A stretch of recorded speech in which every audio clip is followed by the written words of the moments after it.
The ceiling of a long hall is 25 meters high. What is the maximum horizontal range that a ball thrown with the speed of 40 meters per second can go without hitting the ceiling? एक कोई hall है, चलो hall बना लेते हैं पहले। लंबा सा हॉल कुछ इस तरह का है,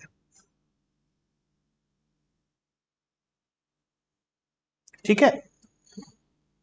इसमें एक बॉल को फेंका जा रहा है, इसकी हाइट 25 मीटर्स दी हुई है, हमें 25 मीटर्स हाई है। एक बॉल को फेंका गया है इस तरह से, तो ये ऑफकोर्स अगर सीलिंग को हिट कर गया तब तो ज्यादा दूर नहीं जा पाएगा, सीलिंग के जस्ट पास जाकर के ये नीचे की तरफ आ जाता है, कुछ इस तरीके से। तो ये 25 मीटर्स के अंदर रहते रहते मैक्सिमम कितनी दूर तक बॉल जा सकता है, मैक्सिमम कितनी दूर तक बॉल जा सकता है। रेंज का फॉर्मूला याद है? याद है? याद है तो बहुत अच्छी बात है, नहीं याद है तो डेराइव कर सकते हो। रेंज का फॉर्मूला हमारा होता है v square sine 2 theta divide by g. And maximum height का फॉर्मूला क्या होता है? V square sine square theta divide by. दोनों फॉर्मूलाज याद है तो बहुत अच्छी बात है, नहीं याद है तो एक स्टेप में डिराइव कर सकते हो, वो मैं अभी नहीं करूंगा, बहुत बार दिखा चुका हूं मैं। ये फॉर्मूला से अब हमें स्टार्ट करना है। रेंज मैक्सिमम होनी चाहिए, रेंज यह मैक्सिमम चाहिए हम लोग। हमें दिया हुआ क्या है? वी फिक्स्ड दिया हुआ है, वी फिक्स हो चुका है तो सब कुछ थीटा के ऊपर डिपेंड करता है, सब कुछ थीटा के ऊपर डिपेंड करता है। क्या थीटा को हम लोग मैक्सिमाइज कर सकते हैं? थीटा को हम लोग मैक्सिमाइज कर सकते हैं क्या? साइन 2 थीटा को अगर मैक्सिमाइज करेंगे, इसको अगर 1 ले लेते हैं तो रेंज हम लोग की क्या आएगी? Assuming sine 2 theta is equal to 1, range क्या आ जाएगी? रेंज आ जाएगी 40 into 40 divide by 10 that is equal to 160 metres. लेकिन इतनी दूर जाने के लिए ये हम लोग का हाइट क्या सीलिंग में टच हो जाएगा? एच एम क्या आएगा? साइन स्क्वायर थीटा 1/2 हो जाएगा। जब साइन 2 थीटा 1 है, theta 2 theta is equal to 90 degree, theta is equal to 45 degree, sine 2 theta is equal to half, ये आ जाएगा 40 into 40 divide by 2 into 2 into 10। सब कुछ ये कैंसिल हो जाएगा, 40 40 कट जाएगा, 40 मीटर्स। 40 मीटर्स अगर हाई ये बॉल जाएगा, सीलिंग की हाइट अगर 40 मीटर्स होती तब ये रेंज हमारी सही आती, लेकिन हाइट तो 25 मीटर है। हाइट तो 25 मीटर है तो हम लोग को उल्टा चलना होगा, हम लोग को पहले रेंज नहीं निकालना है, हाइट को 25 मीटर लेकर के पहले साइन 2 थीटा की वैल्यू निकालनी होगी, साइन थीटा की वैल्यू निकालनी होगी। हाइट 25 मीटर हमें दिया हुआ है, क्या आएगा? 25 is equal to 40 into sine square theta divide by 2 into 10, यहां पे 2 आ जाएगा, साइन स्क्वायर, अच्छा यहां भी कैंसिल हो जाएगा, यह 5 यह 8, sine square theta is equal to 5 divide by 16। Sine theta हम लोग का कितना आ गया? Square root 5 divide by 4। अब ये साइन थीटा की वैल्यू लेकर के सिंपली हम लोग को रेंज निकाल देना है। साइन थीटा की वैल्यू अगर ये होगी तभी बॉल सबसे ज्यादा दूर पे जाएगा, उसकी रेंज निकाल देनी। क्या निकल जाएगा range? V square 40 into sine 2 theta. Sine 2 theta किसके बराबर होता है? 2 into sine theta into cos theta. 2 into sine theta हम लोग को दिया है square root 5 divide by 4, cos theta हो जाएगा स्क्वायर रूट 11 डिवाइड बाई 4, पूरा डिवाइड बाई क्या आएगा? जी 10। ये कैंसिल, यह कैंसिल, 4 से ये कैंसिल, इस 4 से यहां पे 10 बच गया। 20 इंटू स्क्वायर रूट 55 मीटर्स, यही हम लोग की रेंज है। इसको डेसिमल में निकाल भी सकते हो, नहीं भी निकाल सकते हो, तुम्हारे ऊपर है। रेंज निकल गई हम लोग की आराम से, निकल गई ना? Yes. It is as simple as that. Okay, this is not so simple, but हमारे linear equations in a plane के डिफिकल्ट क्वेश्चंस इसी तरह के होने वाले हैं, इससे ज्यादा डिफिकल्ट क्वेश्चंस नहीं आते हैं, not in boards at least. IIT में तो कुछ भी आ सकता है, लेकिन बोर्ड एग्जामिनेशन में यह सब इससे ज्यादा मुश्किल नहीं आएगा। आगे चलें। अब हमें आना है relative velocity in two dimensions. क्या होता था रिलेटिव वेलोसिटी?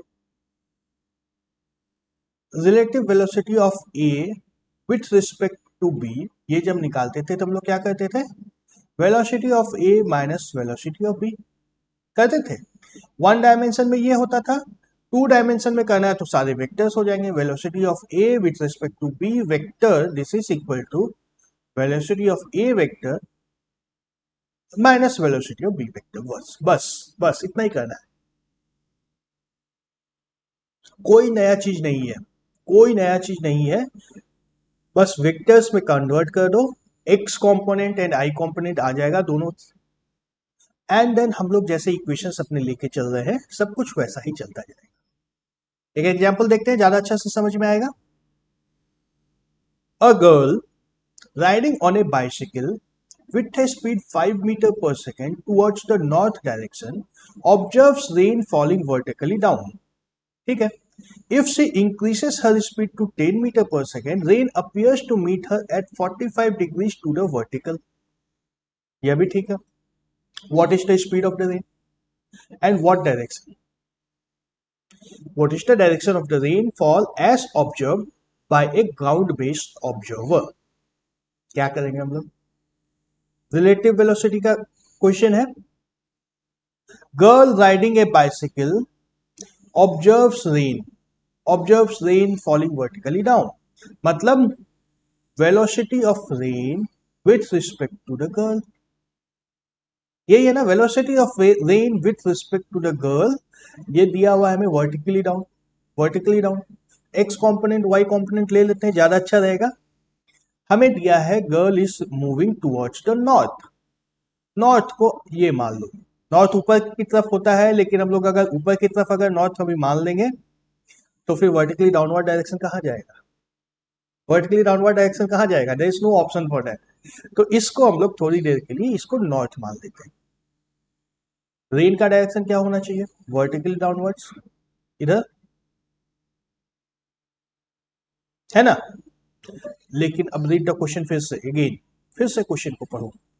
गर्ल जब 5 मीटर पर सेकेंड नॉर्थ की तरफ जा रही है, ये वेलोसिटी ऑफ गर्ल इधर है जो कि है 5 मीटर पर सेकेंड। मैं लिखता हूं यहां पर velocity of girl is equal to 5 times i cap, इसको आई कैप डायरेक्शन हमने मान लिया है, metre per second. Observes rain falling vertically down, rain का डायरेक्शन अब ये है, अब ये रेन का डायरेक्शन है, एक्चुअल रेन का डायरेक्शन ये नहीं है, एक्चुअल रेन का डायरेक्शन ये नहीं है, रिलेटिव टू द गर्ल ये है ना। Velocity of rain with respect to the girl is vertically downwards direction, ये डायरेक्शन है। तो रेन का डायरेक्शन कुछ और रहा होगा, नहीं पता है हमें, मान लो उसको, मान लो उसको। Velocity of rain vector this is equal to a times i cap plus b times j cap metre per second, metre per second. तो velocity of rain with respect to the girl क्या होगा? Velocity of rain vector minus velocity of girl vector, this is equal to क्या होगा? a i cap plus b j cap minus 5 I cap, that is equal to a minus 5 I cap plus b j cap. ठीक है, ठीक है यहां तक। अब यह हमें दिया है वर्टिकली डाउनवर्ड्स है, this direction is vertically downwards, मतलब इसका x कंपोनेंट 0 है, x कंपोनेंट 0 है, मतलब a minus 5 is equal to 0, a minus 5 is equal to 0, this implies a is equal to 5। एक पार्ट तो हम लोग का हो गया, एक पार्ट तो हो गया।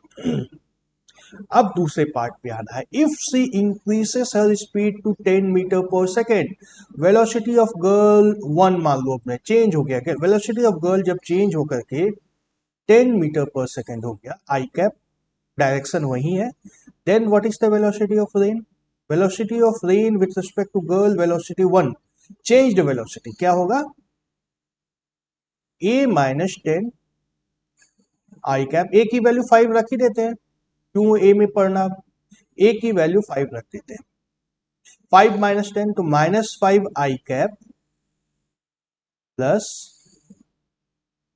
बी टाइम्स जे कैप, यही होगा velocity of girl, velocity of rain minus velocity of girl.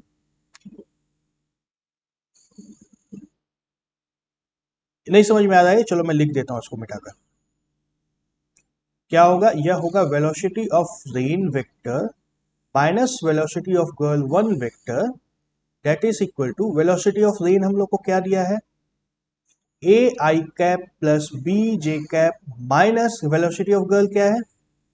Girl 1 10 I cap है ना, यहां पे 10 I cap, this is equal to A minus 10 I cap.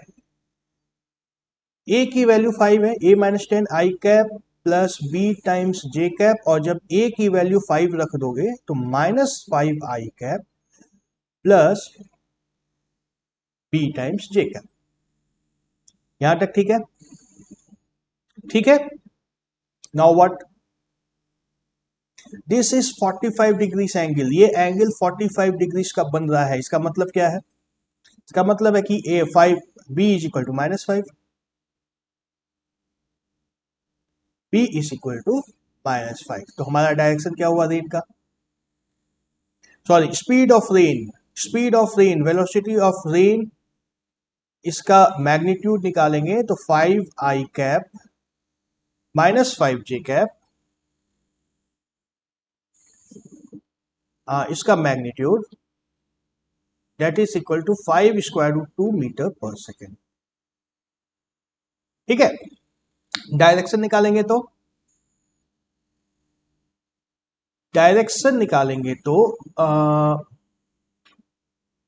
कुछ इस तरह का डायरेक्शन था, 5 times i cap and 5 times J cap, ये था ना, 5 times i cap minus 5 times J cap, मतलब यह वाला डायरेक्शन था। Okay okay. तो क्वेश्चन क्या था हमारा? What is the direction that in what direction does the rainfall as observed by a ground based observer? Direction क्या है? 45 degrees from the vertical.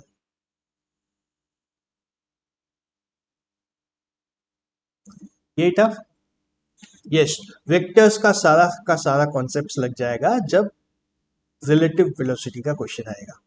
Relative velocity में सारे कॉन्सेप्ट्स लग जाने, एक भी नहीं बचना है। एक और एग्जांपल देखते हैं। A river is flowing due east with है speed 5 metre per second. Diagram दिया है यहाँ पे, रिवर इस डायरेक्शन में जा रही है 3 मीटर पर सेकेंड की स्पीड से। A swimmer can swim in still water at a speed of 4 metre per second. Swimmer 4 metre per second की स्पीड से जा सकता है। If the swimmer start swimming due north, what will be his resultant velocity? क्या होगा? Diagram बना लो एक vector, velocity of river, velocity of swimmer, यही होगा ना, velocity of river, velocity of swimmer, resultant velocity. अच्छा, पहले velocity of river is equal to 3 I cap metre per second, velocity of swimmer is equal to 4 J cap metre per second, and velocity of resultant velocity, अगर swimmer ने river में swimming करना start किया तो what is the resultant velocity? Velocity resultant is equal to velocity of river plus velocity of swimmer. देखो यहाँ पे relative velocity की बात नहीं हो रही है, रिजल्टेंट वेलोसिटी की बात हो रही है, रिजल्टेंट वेलोसिटी की बात हो रही है। Relative velocity and resultant velocity अलग अलग है। तो रिजल्टेंट वेलोसिटी क्या आ रही है, 3 times i cap plus 4 times J cap metre per second. पहला क्वेश्चन बन गया, पार्ट ए बन गया। पार्ट ए का यह आंसर है। Second part, if he wants to start from point A यहां पर है हम लोग का। If he wants to start from point A on the south bank and reach the opposite point B on the north bank, which direction should he swim? यहां से यहां पहुंचना है तो किधर जाना होगा, इसको किधर जाना होगा, कुछ इस डायरेक्शन में जाना होगा, कुछ इस तरह से जाना होगा, इसको है ना, कुछ इस तरह से जाना होगा। इसका मैग्नीट्यूड तो 4 मीटर पर सेकेंड ही रहेगा, मैग्नीट्यूड 4 मीटर पर सेकेंड ही रहेगा।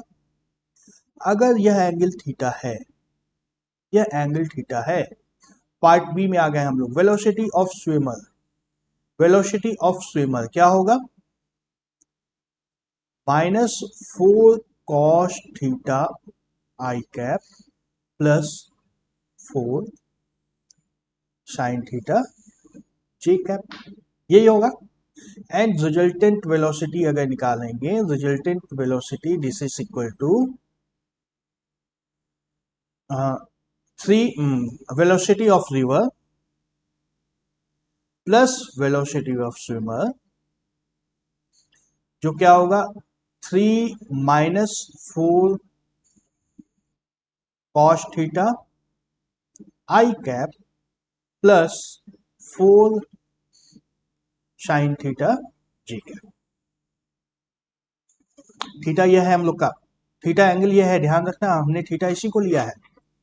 तो अब रिजल्टेंट वेलोसिटी उसकी क्या आनी चाहिए, जे कैप डायरेक्शन में आनी चाहिए, क्योंकि वो ए से सीधा बी पे पहुंचने वाला है। एक्स डायरेक्शन में उसकी वेलोसिटी 0 हो जाएगी, तो दिस इज इक्वल टू 0। जब इसको 0 करोगे तो डायरेक्शन हम लोग को मिल जाएगा। जैसे ही थीटा को 0 3 - 4 cos theta is equal to 0, this implies theta is equal to cos inverse 3/4. So, in which direction should he swim? He should swim in a direction theta that is equal to cos inverse 3/4. किधर जाना है, ये angle कहां से major किए हैं, north of waste, waste से north, north west direction में इस एंगल पे उसको जाना होगा। What will be his resultant speed, resultant speed क्या होगा, अब ये निकाल दो, 4 sin थीटा हो जाएगा, है ना।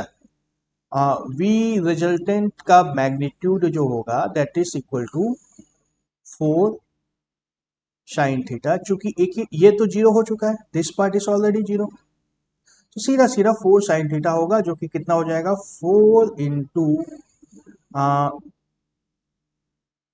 16 - 9 डिवाइड बाई 16, इस पूरे का स्क्वायर रूट। 16 और ये कैंसिल हो जाएगा, square root 7 metre per second. This is the resultant speed. Okay, now third part, more interesting part. From the 2 different cases mentioned in A and B above, A यह है due north, है ना, दोनों में direction अलग है, एक है ड्यू नॉर्थ वाला केस एंड दूसरा है यह वाला केस। इस दोनों डायरेक्शन में in which case will he reach the opposite bank in shorter time, दोनों में से कब जल्दी पहुंचेगा, तो जिसमें वाई डायरेक्शन में स्पीड ज्यादा होगी उसी में जल्दी पहुंचेगा, है ना। जिस केस में वाई डायरेक्शन में स्पीड ज्यादा होगी, चलो कैलकुलेट भी कर लेते हैं। टाइम इन केस ए, है ना, time in case A is equal to, distance कितना दिया हुआ है, रिवर की विड्थ नहीं दी हुई है तो मान लो विड्थ को D, distance D divide by time, speed in case A, speed in Y direction जो कि यहाँ पे 4 है, d/4 hours, and case B में time in case B is equal to D divide by square root 7 hours.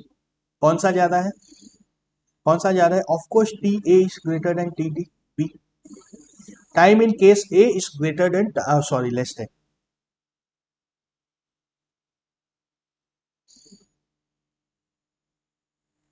Time in case A is less than time in case B. Y?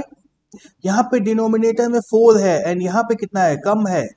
Square root 7 is just less than 3, square root 7 is less than 3, है ना।